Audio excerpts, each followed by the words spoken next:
In this video, I'm going to show you the real pros and cons of living in Norfolk, Virginia in 2025.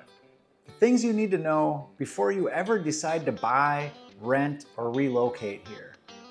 This is the same perspective I've shared with dozens of buyers and sellers I've helped right here in Hampton Roads. From military families PCSing to first-time buyers trying to figure out whether Norfolk or another Hampton Roads city makes more sense for their budget and lifestyle. We're going to break down the cost differences. Norfolk's homes are about $32,000 cheaper than Virginia Beach on average.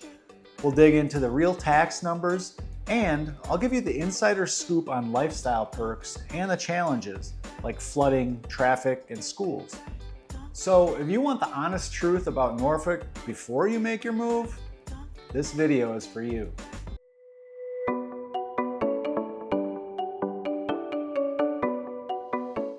By the way, if you don't know, I'm Jason Edwards, a Navy veteran turned local real estate agent here in Hampton Roads. I work with people just like you every single week. Active duty service members relocating to the naval base, first-time buyers figuring out their budget, and sellers wanting to maximize their equity. If that's you, my contact information is right down in the description. Call, text, or email me anytime, and let's have a conversation about your next move. I've also linked my free home buyer's guide down there, so grab that if you're in the early stages, or just like good free information. One of the biggest pros of living in Norfolk is affordability when you stack it up against the rest of Hampton Roads. As of August 2025, the median home price across the entire Hampton Roads region is about $357,900. In Norfolk, it's sitting at around $329,000. That's a difference of almost $29,000. For military families trying to make the most of their BAH, or first-time buyers stretching every dollar, that gap can be huge. It might mean getting into a single-family home instead of a townhouse, or having more money left over for closing costs, updates, or just keeping a healthy emergency fund. Now, yes, Norfolk's property tax rate is higher than some nearby cities. $1.23 per $100 of assessed value versus Chesapeake at $1.01 or Virginia Beach at 97 cents. But here's the kicker. Because the purchase price itself is lower, the total bill often works out to be roughly the same or sometimes even cheaper in Norfolk. That's why I always tell buyers, don't just look at the tax rate in isolation. Look at the big picture of purchase price, taxes, insurance, and long-term affordability. If you were house hunting, would you rather focus on the lowest tax rate or the lowest overall monthly payment?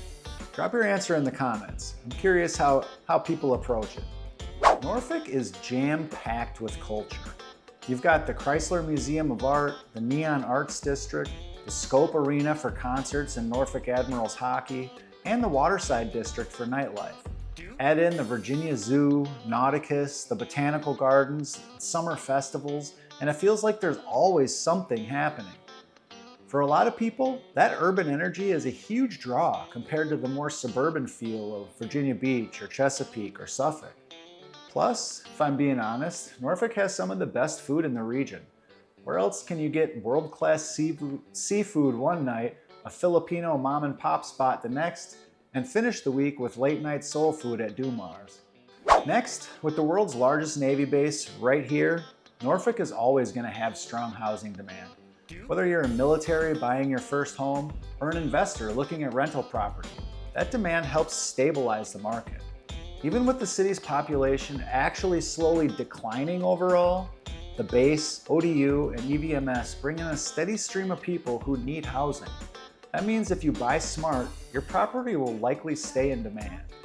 Norfolk has miles of waterfront, the Chesapeake Bay, the Elizabeth River, and Ocean View Beach.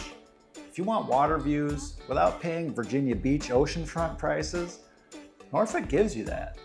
Neighborhoods like East Beach and Lock Haven offer luxury waterfront living, while places like Colonial Place give you riverfront charm that's still relatively affordable.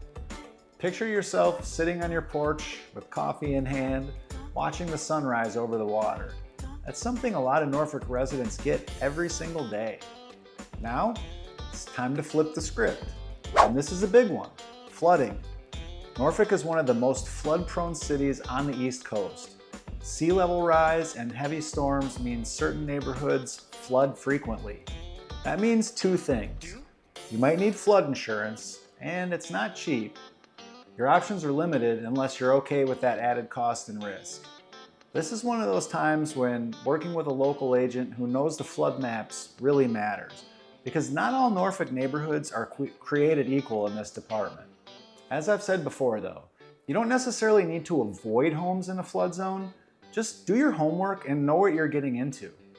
Would you ever buy in a flood zone if the house was your dream home, or is that a hard pass? Comment below. Next, Norfolk has its challenges with crime. It's not the whole city, but there are pockets you need to be aware of. Areas like Berkeley or Huntersville get most of the headlines, while places like Ghent, Larchmont, and East Ocean View can feel completely different. If you have kids or just want peace of mind, it's worth doing your homework. Look at crime maps, talk to locals, and see how you feel in different areas. Norfolk is really block by block in some neighborhoods.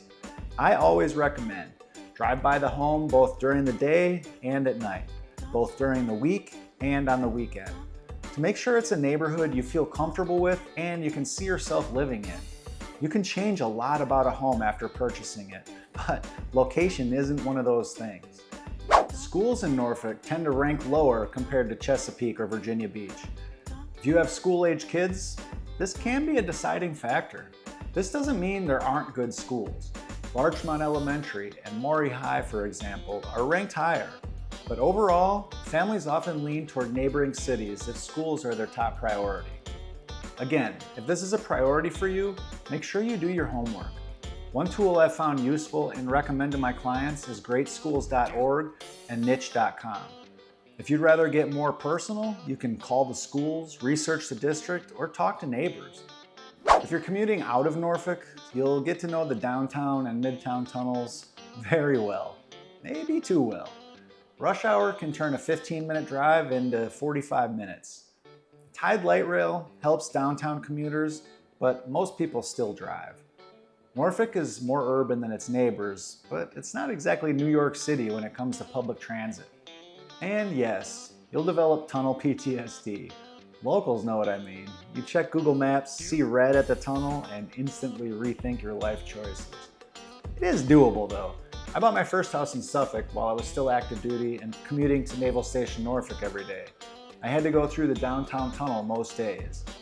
If you're able to plan your commute around the highest volume of traffic, that can help, but there are usually other routes to take depending on where you're going and where you're coming from. They may be overall a longer distance, but might be quicker depending on accidents or construction. My advice, before you move, take a look at Google Maps or Waze and see what traffic would look like on your commute during rush hours. Don't just do it on one day, because that likely won't be a fair assessment. Bottom line, don't let the tunnels or bridges deter you from a home you otherwise love.